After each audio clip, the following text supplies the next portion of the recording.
Hello friends, ఈ వీడియోలో ఒక నెంబర్ని పాలిండ్రోమా కాదా అని ఎలా చెక్ చేయాలో తెలుసుకుందాం. ఫస్ట్ లాజిక్ని చెప్తాను, తర్వాత సి ప్రోగ్రామ్ ఎలా రాయాలో చూద్దాం. ఓకే, అసలు ఒక నెంబర్ని పాలిండ్రోమ్ అని ఎప్పుడు అంటామో తెలుసుకుందాం. ఫర్ ఎగ్జాంపుల్ n = 232 అని తీసుకుంటున్నాం. ఈ నెంబర్ని ఫస్ట్ ఏం చేయాలంటే రివర్స్ చేయాలి.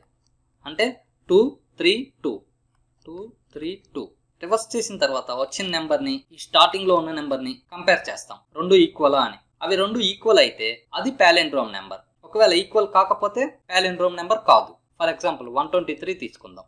321 వస్తుంది రివర్స్ చేసినప్పుడు.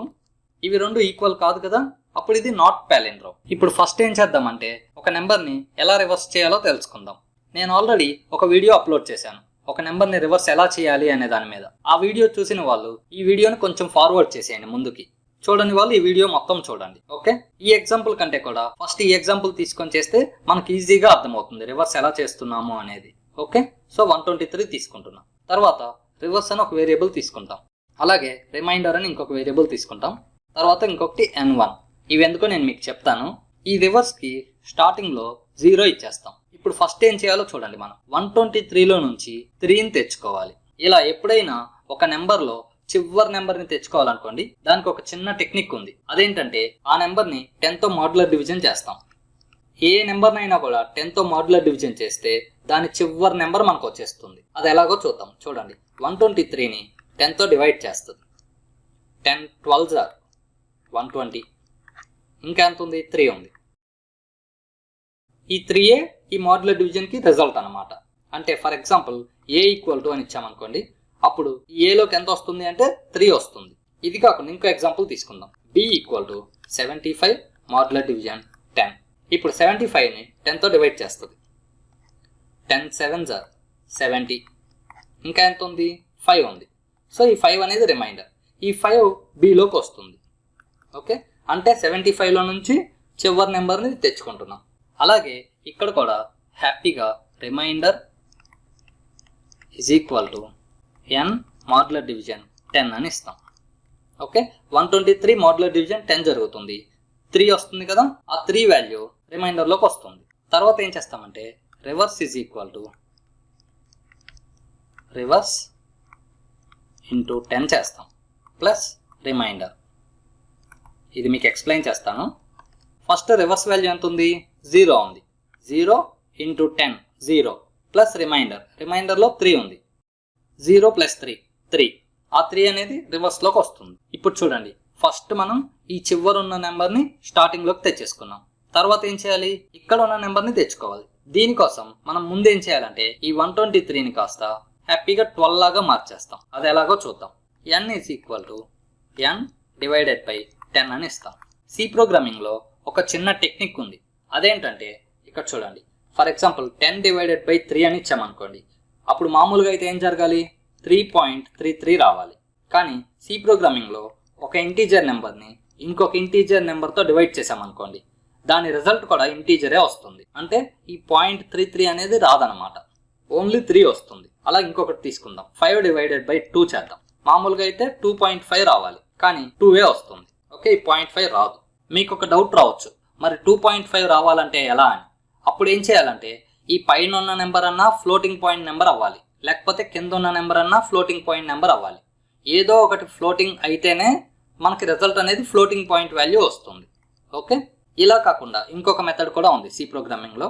అదేంటంటే టైప్ కాస్టింగ్ అనేది ఏం చేస్తామంటే 5 / 2 అని ఇచ్చినప్పుడు ఈ పైన ఫ్లోట్ అని ఇస్తాం. ఇలా ఇచ్చి బ్రాకెట్స్ ఇస్తాం. ఈ 5ని ఫ్లోటింగ్ పాయింట్లా మార్చేస్తుంది. అంటే 5.0గా మార్చేస్తుంది. ఆ నెంబర్ /2 జరిగి రిజల్ట్ 2.5 వస్తుంది. ఓకే, ఇది ఇప్పుడు మీకు అవసరం లేదు, దీని గురించి ఇంకొక వీడియోలో చెప్తాను. ఓకే, మెయిన్గా మీరు ఏం గుర్తుపెట్టుకుంటారంటే ఒక ఇంటీజర్ నెంబర్ని ఇంకొక ఇంటీజర్ నెంబర్తో డివైడ్ చేస్తే ఇంటీజర్ నెంబరే వస్తుంది. సో ఇక్కడ ఏం జరుగుతుందో చూడండి. n వాల్యూ 123 ఉంది, / 10 చేస్తున్నాం. అప్పుడు 12.3 రావాలి, కానీ ఈ 0.3 రాదు, 12ఏ వస్తుంది. ఓకే, ఆ వాల్యూ nలోకి వస్తుంది. ఇప్పుడు మళ్ళీ ఏం చేయాలంటే ఈ 12లో నుంచి 2ని తెచ్చుకోవాలి. అంటే ఇదే ప్రాసెస్ని రిపీట్ చేయాలి మళ్ళీ. దానికోసం ఏం చేస్తామంటే లూప్స్ని యూజ్ చేస్తాం. వైల్ లూప్ యూజ్ చేస్తే ఈజీ. మీరు వైల్ లూప్ గురించి తెలుసుకోవాలి అనుకుంటే నేను ఆల్రెడీ ఒక వీడియో అప్లోడ్ చేశాను. ఆ వీడియో లింక్ని డిస్క్రిప్షన్లో ఇచ్చాను, అది చూడండి. ఇక్కడ వైల్ అని ఇచ్చి కండిషన్ ఇస్తాం n నాట్ ఈక్వల్ టు 0 అని. అంటే n అనేది 0 అవ్వనంత వరకు ఈ లూప్ లోపల ఉన్న స్టేట్మెంట్స్ ఎగ్జిక్యూట్ అవ్వాలి అని చెప్తున్నాం. ఇక్కడతో లూప్ని క్లోజ్ చేసేస్తాం. ఇప్పుడు n వాల్యూ 12 ఉంది. సో మళ్ళీ ఇక్కడికి వస్తుంది, కండిషన్ చెక్ చేసుకుంటుంది. 12 నాట్ ఈక్వల్ టు 0 కరెక్టే కదా. సో కండిషన్ ట్రూ అయింది, లోపలికి వస్తుంది. Reminder is equal to n అంటే 12 ఉంది. 12 మాడ్యులర్ డివిజన్ 10 జరుగుతుంది. మళ్ళీ సేమ్ ఇందాకట్లాగానే 12 నుంచి మనకి చివరి వాల్యూ వస్తుంది అనమాట. అది ఎలా అంటే 12ని 10తో డివైడ్ చేస్తాం. 10 1s are 10, 2 ఉంటుంది ఇంకా. ఇదే రిమైండర్. సో ఆ వాల్యూ రిమైండర్లోకి వస్తుంది. ఇక్కడ 3 పోయి ఈసారి 2 ఉంటుంది. ఇప్పుడు ఇక్కడికి వస్తుంది. ఈసారి రివర్స్ ఎంత ఉంది? 3 ఉంది. ఇక్కడ 3తో ఇంటూ 10 చేస్తున్నాం. ఇది ఎందుకంటే మనం ఫస్ట్ టైం 3ని తెచ్చేసుకున్నాం. తర్వాత సారి 2ని తెచ్చుకున్నప్పుడు 2 ఎలా యాడ్ చేయాలి? దీనికి 3 + 2 అని ఇస్తే 5 అవుతుంది. అలా యాడ్ చేయకూడదు. 3 × 10 చేస్తే హ్యాపీగా 30 అవుతుంది. +2 చేస్తే 32 వస్తుంది. అంటే 3 తర్వాత 2 వస్తుంది. ఓకే, ఇక్కడ చూడండి 3 × 10 జరిగి 30 అవుతుంది కదా. 30 ప్లస్ రిమైండర్లో ఈసారి 2 ఉంది. అంటే మొత్తం 32 అవుతుంది. ఈ వాల్యూ రివర్స్లోకి వస్తుంది. ఇప్పుడు ఇక్కడికి వచ్చి 12 డివైడెడ్ బై 10 జరుగుతుంది. మళ్ళీ చూడండి 12 డివైడెడ్ బై 10 అంటే 1.2 రావాలి. ఈ పాయింట్ తర్వాత ఉన్నది రాకుండా 1 వస్తుంది. ఓకే, అంటే n వాల్యూ ఇప్పుడు 1 అవుతుంది. మళ్ళీ కండిషన్ చెక్ చేసుకుంటుంది. 1 నాట్ ఈక్వల్ టు 0 కరెక్టే కదా, లోపలికి వస్తుంది. n 1 మాడ్యులర్ డివిజన్ 10 జరుగుతుంది. ఇప్పుడు ఏం జరుగుతుందో చూడండి. 1 మాడ్యులర్ డివిజన్ 10 అంటే 10తో 1ని డివైడ్ చేస్తాం. 10 0s are 0, 1. ఈ 1 రిమైండర్ అనమాట. అది రిమైండర్లోకి వస్తుంది. సో ఇక్కడ 2 పోయి ఈసారి 1 వస్తుంది. ఇప్పుడు ఇక్కడికి వచ్చి రివర్స్లో ఈసారి ఎంత ఉంది? 32 ఉంది. 32 × 10 జరుగుతుంది. అంటే 320 ప్లస్ రిమైండర్లో ఎంత ఉంది? 1 ఉంది. సో 321 అవుతుంది మొత్తం. ఆ వాల్యూ రివర్స్లోకి వస్తుంది. తర్వాత n is equal to n divided by 10. 1 divided by 10 ఇక్కడ చూద్దాం.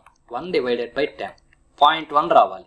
కానీ పాయింట్ తర్వాత రాకుండా 0 వస్తుంది. ఓకే, ఇప్పుడు nలోకి 0 వచ్చేసింది. ఇంకా లూప్ అయిపోయింది. ఇక్కడ మళ్ళీ కండిషన్ చెక్ చేసుకుంటుంది. 0 నాట్ ఈక్వల్ టు 0 కాదు కదా. 0 అనేది ఈక్వల్ టు 0 అంటే కండిషన్ ఫాల్స్ అయింది. లూప్ లోపలికి వెళ్లకుండా ఈ బయటకు వచ్చేస్తుంది. ఈ లూప్ బయటకు వచ్చిన తర్వాత ఏం చేయాలంటే ఈ రివర్స్ నెంబర్ని ఫస్ట్ ఇచ్చిన నెంబర్తో చెక్ చేయాలి. కానీ n వాల్యూ ఎంత ఉంది? ఇప్పుడు 0 ఉంది. అప్పుడు 0తో చెక్ చేయకూడదు. అందుకని ఏం చేస్తామంటే ఇక్కడ n1 అని ఫస్ట్ ఒక వేరియబుల్ తీసుకున్నాం కదా, దీనికి ప్రోగ్రామ్ స్టార్టింగ్లోనే n అని ఇచ్చేస్తాం. అంటే దీంట్లో 123 వస్తుంది. ఈ n1 వాల్యూని ప్రోగ్రాంలో ఎక్కడ చేంజ్ చెయ్యం. n చేంజ్ అవుతూ ఉంటుంది. చివరికి 0 అయిపోయింది. సో హ్యాపీగా n1లో ఇప్పుడు 123 ఉంటుంది. రివర్స్లోనేమో 321 ఉంటుంది. ఈ రెండింటిని కంపేర్ చేస్తాం. దానికోసం ఇఫ్ అని ఇచ్చి n1 ఈక్వల్ టు రివర్స్. ఒకవేళ ఈ కండిషన్ ట్రూ అయిందనుకోండి, అంటే 2 నెంబర్స్ ఈక్వల్ అయినట్టు. అప్పుడు ఏం చేస్తామంటే ప్రింట్ఎఫ్ యూస్ చేసి పాలిండ్రోమ్ అని ప్రింట్ చేస్తాం. లేకపోతే given number is a palindrome number అలా ప్రింట్ చేస్తాం. కాలేదనుకోండి అప్పుడు ఎల్స్ అని ఇచ్చి మళ్ళీ ఇంకొక ప్రింట్ఎఫ్ ఇస్తాం. నాట్ పాలిండ్రోమ్ అని ప్రింట్ చేస్తాం. ఇప్పుడు మీకు ఒక చిన్న లాజిక్ చెప్తాను, ఇది ఎప్పుడూ గుర్తుంచుకోండి. అదేంటంటే ఫర్ ఎగ్జాంపుల్ 123 అని ఉందనుకోండి, అంటే ఏ నెంబర్ అయినా అవ్వచ్చు. ఆ నెంబర్కి చివరి నెంబర్ కావాలనుకోండి, మాడ్యులర్ డివిజన్ 10 చేస్తాం. ఓకే, ఒకవేళ చివరి నెంబర్ వద్దు, మిగతా నెంబర్ అంతా కావాలి, అప్పుడు ఏం చేస్తామంటే డివైడెడ్ బై 10 చేస్తాం. ఇప్పుడు సి ప్రోగ్రామ్ని రాద్దాం. ఫస్ట్ వేరియబుల్స్ని డిక్లేర్ చేస్తున్నాం. ఇంట్ n n1 రివర్స్. ఈ రివర్స్ అనే దానికి ఫస్టే 0 ఇచ్చేస్తున్నాం. తర్వాత రిమైండర్. ఇప్పుడు n వాల్యూని యూజర్ నుంచి తీసుకుందాం ఇన్పుట్ లాగా. ఫస్ట్ దానికోసం ప్రింట్ఎఫ్ అని ఇచ్చి ఎంటర్ ఏ నెంబర్ అని ఇస్తున్నాం. తర్వాత స్కాన్ఎఫ్ ఇచ్చి యూజర్ నుంచి వాల్యూ తీసుకుందాం. ఆ వాల్యూని n వేరియబుల్లో స్టోర్ చేస్తున్నాం. ఇప్పుడు ఏం చేయాలంటే ఫస్టే n1 వాల్యూకి n వాల్యూ అని ఇచ్చేస్తాం. ఫర్ ఎగ్జాంపుల్ 123 ఇస్తే n1లోకి 123 వస్తుంది. ఓకే, తర్వాత వైల్ లూప్ ఇస్తాం. Condition n not equal to 0. ఇప్పుడు చూడండి, ఈ స్టెప్స్ మీకు ఈజీగా గుర్తుండేలా చెప్తాను. 123లో నుంచి 3ని తెచ్చుకోవాలి, అంటే రిమైండర్ని తెచ్చుకోవాలి. ఫస్ట్ ఇక్కడ రిమైండర్ అనేది రాసేస్తాం. n ఎప్పుడైనా చివరి నెంబర్ తెచ్చుకోవాలి అంటే మాడ్యులర్ డివిజన్ 10 చేస్తాం. ఓకే, తర్వాత reverse is equal to reverse into 10 plus remainder. ఇప్పుడు రివర్స్లోకి 3 వాల్యూ వచ్చేస్తుంది. తర్వాత ఏం చేయాలి? 12ని తెచ్చుకోవాలి. 123లో నుంచి 12 రావాలి అంటే డివైడెడ్ బై 10 చేస్తాం. n is equal to n divided by 10. ఇప్పుడు ఇంకా వైల్ లూప్ అయిపోతుంది. తర్వాత ఇఫ్ కండిషన్ ఇస్తాం.